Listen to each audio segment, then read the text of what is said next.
રાજકોટમાં યોજાયેલા બાબા બાગેશ્વર ધામના દિવ્ય દરબારમાં ધૂણવાની ઘટનાએ હવે મોટું સ્વરૂપ ધારણ કર્યું છે। આ મામલે આયોજક મંગેશ દેસાઈએ મીડિયા સમક્ષ પ્રતિક્રિયા આપતા આ ઘટનાથી આયોજકોને અલગ તાર મૂક્યા છે।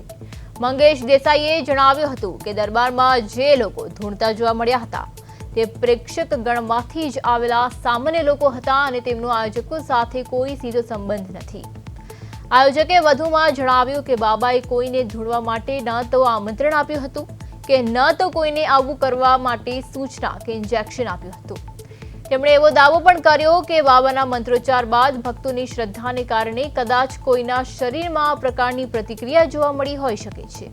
કાયદાકીય તપાસ અંગે પ્રતિક્રિયા આપતા તેમણે કહ્યું કે કોર્ટમાં કાનૂન દરેક માટે સમાન છે અને અમે બચાવ પક્ષે અમારો પક્ષ રજૂ કરીશું। તેમણે વધુમાં જણાવ્યું હતું કે વિજ્ઞાન જાથાને કોઈ પણ પ્રકારનું લાયસન્સ આપવામાં આવ્યું નથી।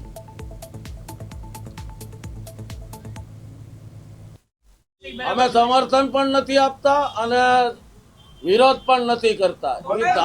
અમે ધાર્મિક માન્યતામાં માનીએ। મેં આપને દાખલો આપ્યો કે આપની ત્યાં કુળદેવીનો નવચંડી યજ્ઞ હોય અને બીડું હોમતી વખતે કોઈને માતાજીનો પવન આવે તો એને તમે શ્રદ્ધા માનો કે અંધશ્રદ્ધા માનો? આ પત્રકાર મિત્રો જણાવો તો તમે એમાં સપોર્ટ કરો કે વિરોધ કરો છો?